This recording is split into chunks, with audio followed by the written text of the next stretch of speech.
Hi, it's Danielle. This is my perfume journal where I document my love of perfume. Because I am thoroughly perfume obsessed, I like to put things into categories or buckets. Probably goes back to the days of my youth where my parents would find me like sitting on the floor of my bedroom, my clothes strewn all over the place, organizing and reorganizing my records or my books by genre, by artist, alphabetically, and on and on and on.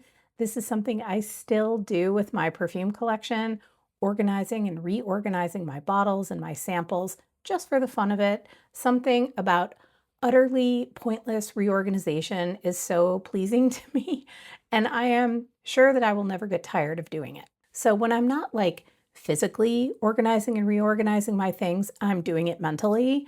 I'm putting things or ideas into categories. It is like part of the daily churn inside my brain. Every time I take one of those like strength-based personality tests, things like strategic planning and building organizational systems are always up at the top for me. And I think that that shows up even in my perfume hobby. So I have been thinking about perfume categories. What makes something a luxury perfume, a niche perfume, a designer, an independent, an artisan, a celebrity, a cheapie? How do we define these groups? This vocabulary that we hear and see in all of the fragrance content that we consume. Like, I have seen people practically brawling with each other online over whether Guerlain is a designer or a niche brand, which I think is both hilarious and ridiculous because it's not that deep. But I suppose arguments through history have started over far, far less. And as ridiculous as it is fighting over terminology, I actually find myself thinking about this kind of stuff like a lot, like more than a person probably should. But what can I say? I love it. It is my idea of fun. So for this video, I am going to share my own personal definition and my top pick of a luxury house, a designer brand, a niche brand, an independent brand, an artisan brand, a celebrity brand, and a cheapie brand. And when I'm choosing these brands and perfumes, I'm choosing the ones that feel the most like me. These are my picks.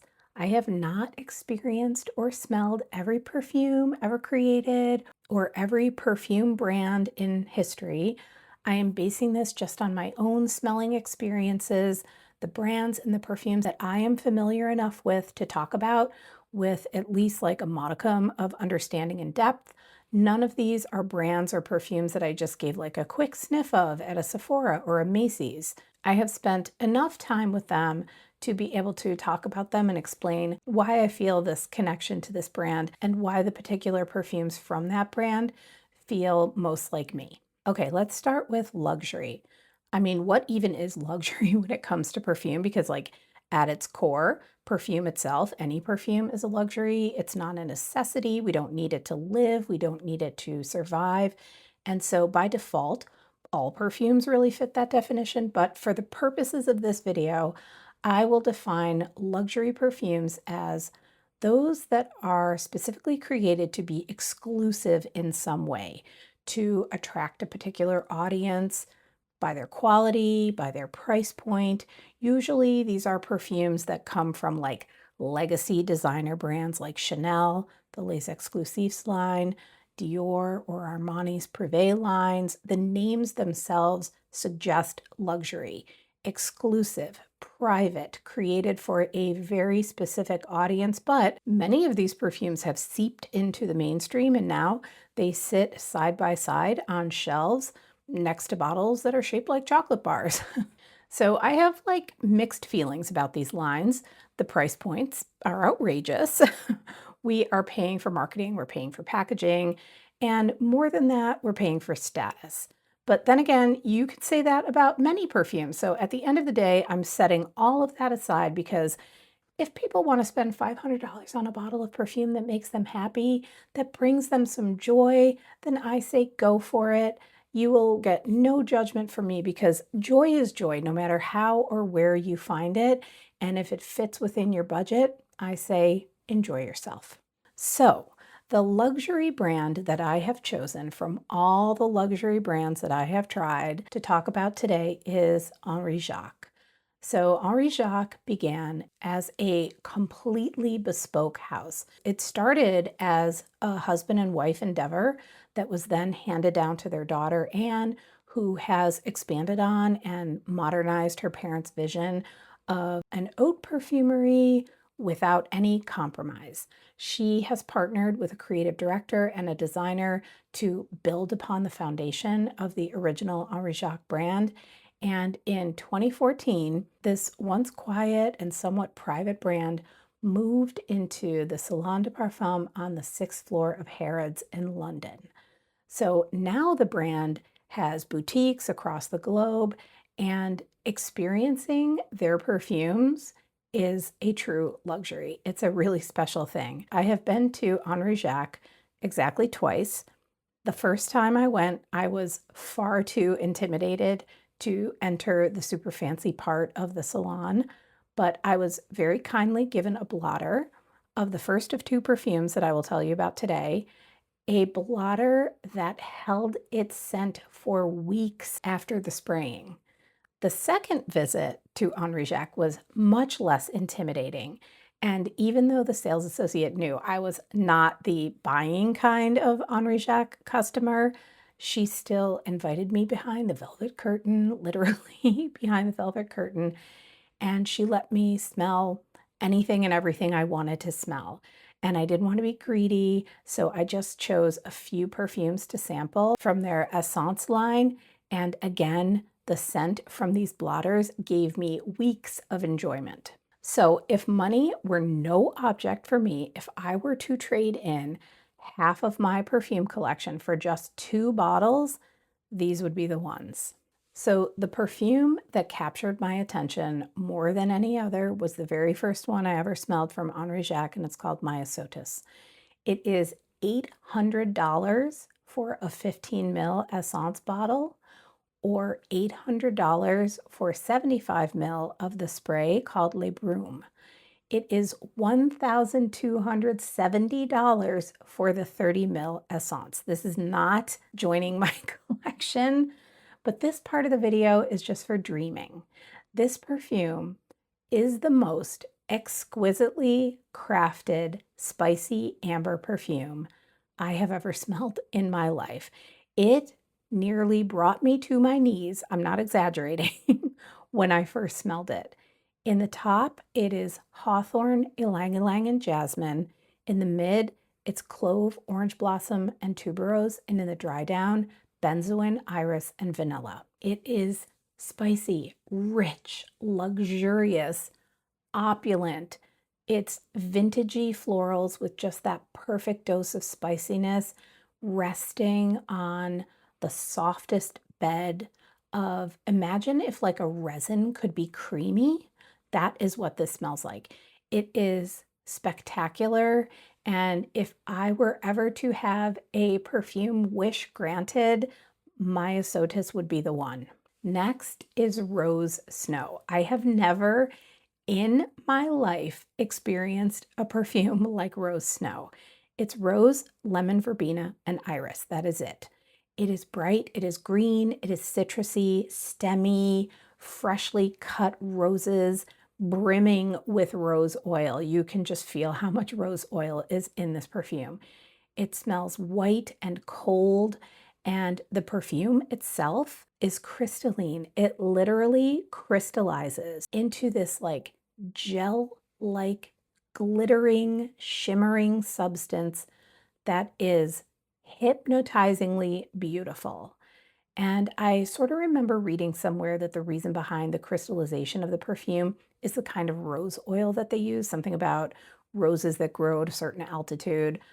The Henri Jacques website doesn't give any kind of like scientific explanation, so I'm just going to call it perfume magic. This perfume, like Myosotis, is outrageously expensive, but when you smell it, you can kind of understand why. These two perfumes are the definition to me of pure luxury.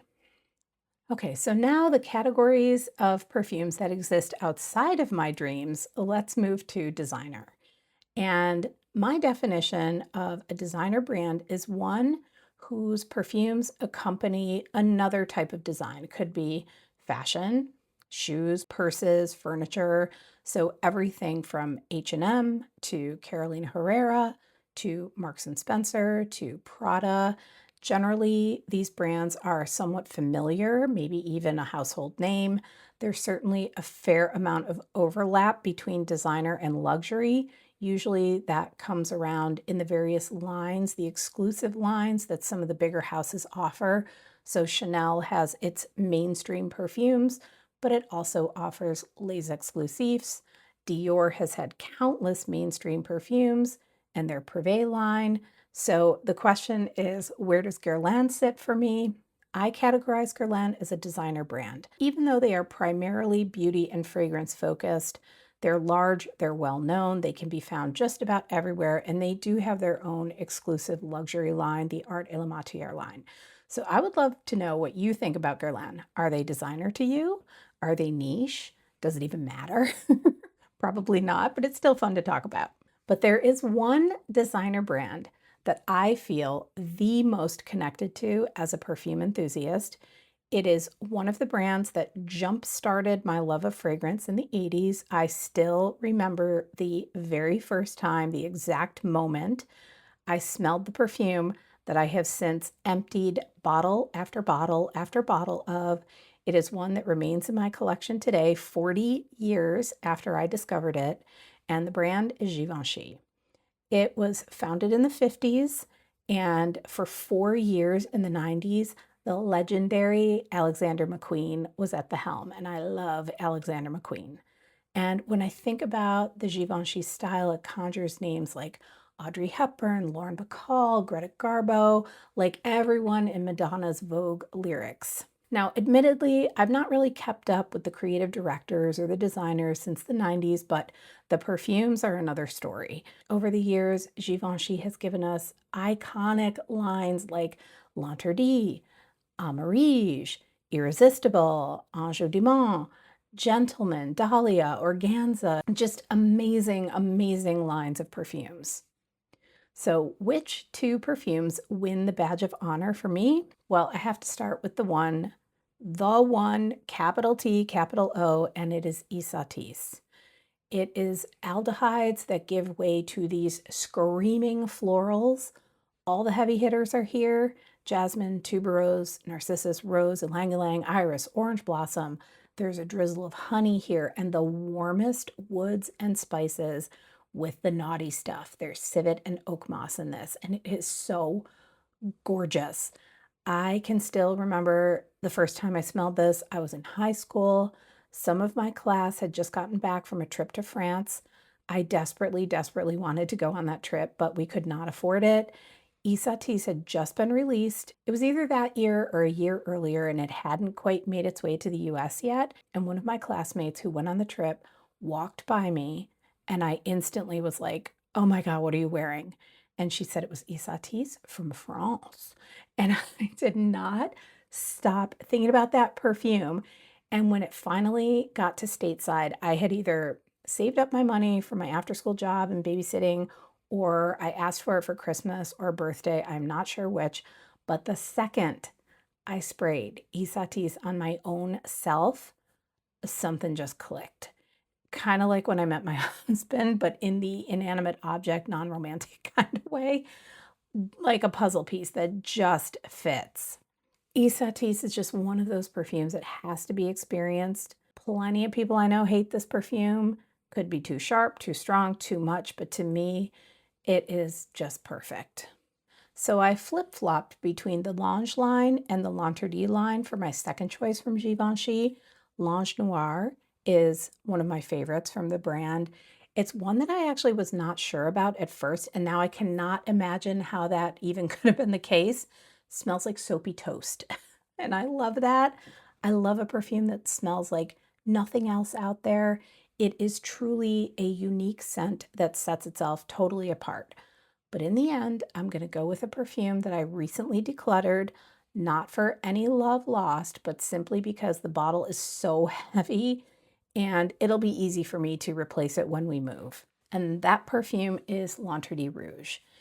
Infamously, this is the perfume that nearly excused me from our family's Christmas celebration when I opened it as a gift and immediately treated myself to 12 sprays of it, which was not a treat for my family, who began coughing and choking extra dramatically. And then I was banished to the upstairs to change into a t-shirt for the rest of the day, but secretly I stole whiffs of my sweater when no one was looking. So this is a huge spicy white floral, ginger, tuberose, pimento leaf, and this enormous amount of patchouli. It is so warming. It's not just warm, but it is warming. It's dramatic and lush, and it has like a fiery personality. I love it, and I do have a decant of this to hold me over until I can pick up a bottle again. And I should add that if I were to be a perfume completist and buy every OG Perfume Plus flanker of a perfume line, I think L'Entrée would be the one. Moving on to niche perfumes. So for me, a niche perfume brand is simply one that does nothing but fragrances or fragrant products. It has a creative direction or a vision, and it usually works with really good perfumers to achieve the completion of their briefs. There is a fine line to me between niche and independent brands, which I will get to after this. Niche brands and independent brands do intersect. I consider Diptyque to be a niche brand, or Santa Maria Novella, or Serge Lutens, or L'Artisan Parfumeur. Often these brands will have their own like freestanding boutiques or shops, and they have definitely been moving closer and closer, or have reached mainstream since the advent and boom of fragrance content on social media in particular. So for my niche perfume, I waffled between two brands, both Italian, Laboratorio Olfattivo and Profumum Roma. Both of these brands offer scents of fairly simple, straightforward profiles: amber, white floral, vanilla, incense, and so on in their own kind of signature style. There are generally no like kitchen sink kind of perfumes with these brands. They offer simple, classic, elegant compositions, and I'm pretty sure that I could sniff them both out in a lineup. For my niche brand, I have chosen, despite my complaints about their atomizers, I've chosen Perfumum Roma. To me, this is one of the most unique niche brands with a very specific point of view, incredible quality, and a huge library of scents to choose from. In the scope of like perfume history, this is a very new brand. It was launched in 1996. It is still 30 years later a family-run business, and their mission is to create perfumes with the highest quality of ingredients. They have super high oil concentration. Like in their shops, they will encourage you to rub your wrists together or rub the perfume in to kind of like heat it up, because they claim that the warmed perfumes will release more of the scent of the essential oils in the compositions. So where you often hear, don't rub your wrists together because that will crush the notes, at Perfumum Roma, they encourage you to do the exact opposite. Every detail of the brand is thoughtfully examined, and it is designed to reflect exactly what they want to convey: a commitment to quality, a commitment to family, and to the country that they call home. So while I could probably add every single perfume in their library to my collection, for me, there are two perfumes, both gourmands, that are the Perfumum Romas that really speak to me. The first one is Dolce Acqua. It is coconut, vanilla, almond, tonka. All of the Perfumum Roma perfumes have only like 3 or 4 notes, and each note sort of stands on its own, but it also blends in perfectly with its counterparts. And that powdery creamy thing, it just gets me every time, whether it's in a gourmand or a floral or a soapy clean kind of a scent. If it has that powdery creamy kind of texture to it, 9 out of 10 times, I'm gonna love the fragrance. And Dolce Acqua has it. It is creamy from the coconut and the vanilla. It's powdery from the almond and the tonka, and it's all just balanced really beautifully. It's sweet, but it doesn't feel like a toothache. And it's gourmand, but it also doesn't feel edible. There's like no mistaking that this is a perfume. This is a scent. and it is a beautiful one. If I could only keep one gourmand for the rest of my life, this one would be the one. And then the perfume that I connect with from Perfume Aroma in a different way is Confetto. In Italian culture, there's a tradition of giving sugared almonds at a wedding, confetti. There is a balance of sweetness and bitterness in confetti. There's a sweet sugared coating with a tiny bite of anise or licorice over an almond that is kind of like equally sweet and bitter. And all of this represents the ebb and flow of a couple's life. You're weathering the sweet times and the challenging times together, and that is why confetti is given at a wedding. So this is like a time-honored tradition that I remember really, really well from my childhood. So when we were kids, it was not customary for children to attend weddings. We would stay at home with like an aunt or a grandparent or a family member from like the other side of the family while our parents and grandparents went to the event. And I always remember looking out the window, me and my little separation anxiety, waiting for everybody to come home because we all lived together in the same house. And I always anticipated this partly because of that pesky anxiety, but also because I knew that we would be treated to a bag of pastel colored confetti and a little sliver of white cake wrapped up in a napkin. That slice of cake felt like the greatest treat ever. That anticipation of one day being like grown up enough to finally be invited to a wedding. And so Confetto is one of those perfumes that is more than a perfume to me. It is like a moment in time. The headlights in the driveway, the buttercream seeping its way through the napkin, the almonds that you could practically break your teeth biting into. I probably did not need a whole entire bottle of this because half a spray is like enough for the whole day, but it was worth it. I adore this perfume. Okay, let's go to the indies. So just like niche and independent perfumes have some intersection, there's also going to be some intersection between independent perfumes and what's coming next, artisan perfumes. So I do define those differently. For me, an independent perfume is one that is owned by a single person, not a group or a conglomerate, a person with a vision and a desire to communicate something through scent. So the creative director is not the perfumer. And an independent brand example would be something like Les Abstraits, Eris Parfums, and Zoologist. So these brands generally have their own websites, but you can also find them at select retailers. So this one was a difficult choice for me because I love and respect so many brands like this, particularly Eris Parfums, which is a brand that emerged from Barbara Herrmann's deep, deep knowledge and love for yesterday's perfumes, as her blog title is called. All of the perfumes in her line are created by Antoine Lee, and they all sort of honor the vintage style in some way. They are exceptionally crafted and made from super high quality ingredients, but they're also made completely accessible for today.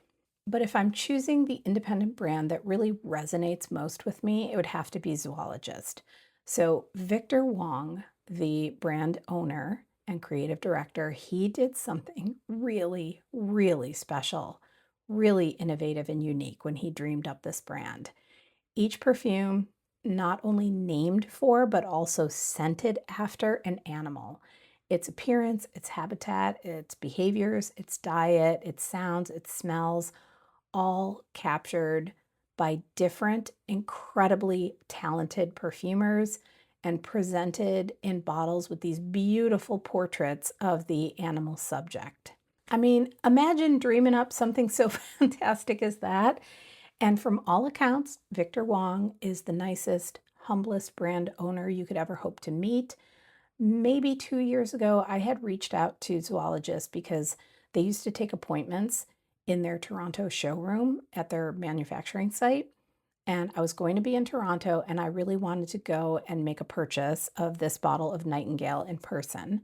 It was close to the holidays and they were like totally swamped, so they weren't taking appointments just then. But imagine my surprise when the email I sent inquiring about making an appointment was actually answered by Victor himself. It was so kind and so apologetic that they couldn't accommodate me, which was totally understandable. But I just thought to myself, like, what brand owner takes the time to answer an email like that? And so I was like, yep, everything I've ever heard about this guy has to be true. He is just a class act. Now, I have to say, my love for Zoologist was not immediate. Back maybe in like 2016, I was hearing a lot about this brand on social media, so I ordered myself a sample set to try, and I did not understand what I was smelling. It was also back when most of their offerings were like really pushing the boundaries. Perfumes like Bat and Civet and Beaver and Rhinoceros were in the set, and I was like, these are repulsive. So I threw the whole thing away, and that was a big mistake because I wish that I could go back and smell these all again. The original formulations of some of these perfumes that I think I would appreciate in a totally different way today. Now Zoologist makes more, I shouldn't say appealing, but I guess more wearable perfumes in the traditional sense of the word. And one of my very favorites among them is this bottle of Nightingale. There is a vintage quality to this perfume that I just love. It feels like the portrait on the bottle itself, a bit of like a Victorian style sitting room covered in floral wallpaper, but instead of cabbage roses, it's plum blossom. And there's almost like a sour quality to that floral that I find really, really appealing, paired with a lipsticky rosy violet. It's a little bit waxy in texture, and then it has this gorgeous chypre-esque mossy woody base. It is just a beautiful perfume, and it really is a songstress of a scent. So now we have the Artisan perfumes. I could make a list a mile long of Artisan brands that I love. Brands where the creative director, the owner, and the perfumer are all one and the same.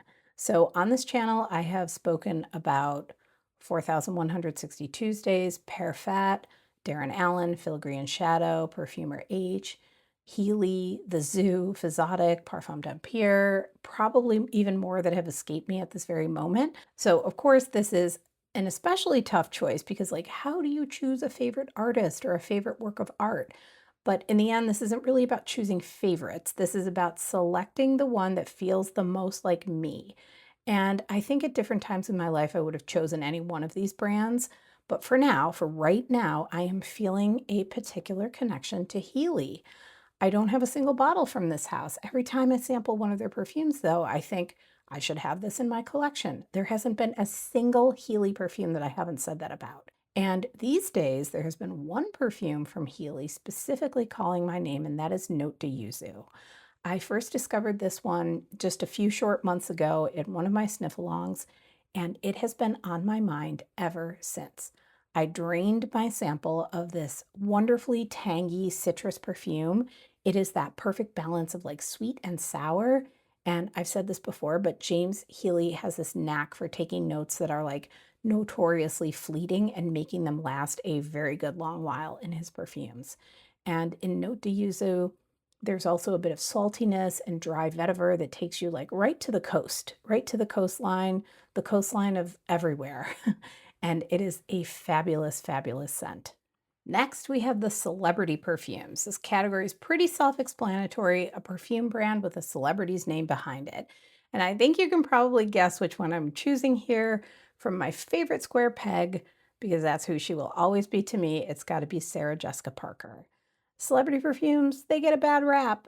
Well, maybe they get a rap among perfume snobs because just about everybody I know and hang with has at least one celebrity perfume that they rave about, and often more. There are so many really, really good celebrity perfumes out there that I think rival fragrances that are like 20 or 30 times the price.